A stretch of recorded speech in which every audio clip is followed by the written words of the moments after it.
अब देखिए ये बड़ा इंटरेस्टिंग सा रिज़ल्ट है। यहाँ पे दो फंक्शन हैं, एक फंक्शन ये अंदर है और एक ये square root is a function role अदा कर रहा है। तो सबसे पहले अंदर वाले लेते हैं, अंदर वाले को लेते हैं एक्स एब्सोल्यूट। इसकी डिफिनीशन क्या है कि इससे x आएगा अगर x इज़ ग्रेटर देन 0 है, इससे -x आएगा अगर s लेस देन 0 है, इससे 0 आएगा x इक्वल टू 0 होगा।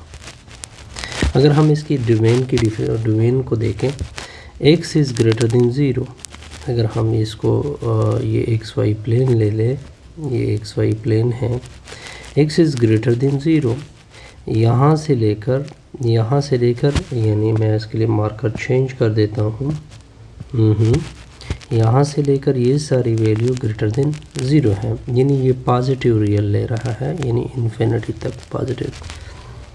ये x इज़ लेस देन 0 का मतलब यहाँ से लेकर यहाँ तक वैल्यू आप दोगे, गुड। तो इसका मतलब है कि ये नेगेटिव इन्फिनिटी तक। अब ये अगर आप देखिए x इक्वल टू 0, इसका मतलब है ये भी ले रहा है x। तो आप देखिए पूरा रियल लाइन कवर हो गया। तो इसके लिए तो हमने डोमेन आसानी से क्लियर किया कि डोमेन इस फंक्शन का पूरा क्या है, रियल है। अच्छा, अब आते हैं अगर पूरे फंक्शन को लिया जाए, ये तो मैंने x एब्सोल्यूट लिया। अब देखिए अगर मैं g(x) ले लूँ, क्या था, x एब्सोल्यूट का स्क्वायर रूट। अब देखिए यहाँ पे आप कोई भी वैल्यू दे सकते हैं, कोई भी रियल वैल्यू दे सकते हैं, तो स्क्वायर रूट लेने से वो भी एक आपको रियल देगा, यानी इसके लिए भी कोई कन्फ्यूजन नहीं है।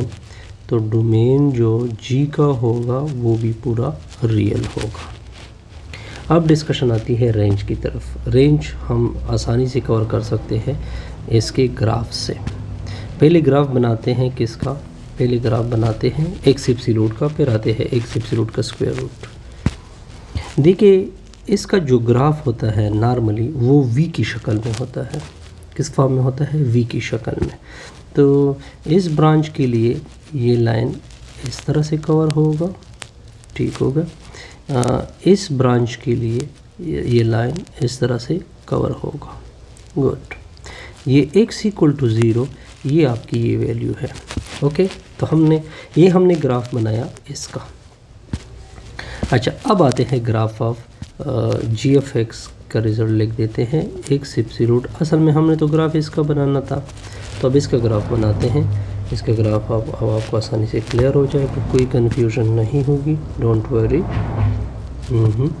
अब देखें, अगर आप उस ग्राफ को देखें, इसका ये किसका ग्राफ था, एब्सोल्यूट का ग्राफ था। ये किसका ग्राफ था, एब्सोल्यूट का। लेकिन हमने x एब्सोल्यूट स्क्वायर रूट का ग्राफ इससे बनाना है। तो आपने क्या करना है, तो आपने इसके इस कान को पकड़ना है, इसको क्या करना है, इसके ऊपर ज़ोर लगाना है, फोर्स लगा ले। ये मैं आपको एज अ लॉजिकल बता रहा हूँ, ठीक है। इधर भी क्या, इस कान पे क्या लगा ले, फोर्स लगा ले, नीचे की तरह इसको झुका दे। तो आप देख सकते हैं अगर मैं इनको नीचे की तरफ झुकाऊँ दोनों लाइनों को, तो आप देख सकते हैं एक लाइन इस तरह से झुक जाएगा, एक लाइन उस तरह से झुक जाएगा, कोई कन्फ्यूजन। अब आते हैं रेंज की तरफ। रेंज तो y एक्सिस होता है, तो रेंज हमें आसानी से क्लियर होगा। रेंज g का इक्वल होगा, अब देखिए 0 से ऊपर ब्रांचेस आ रहे हैं ना, y एक्सिस के ऊपर ब्रांचेस आ रहे हैं, तो 0 से लेकर पॉजिटिव इन्फिनिटी तक। इससे हमारी ये वैल्यू क्या होगी,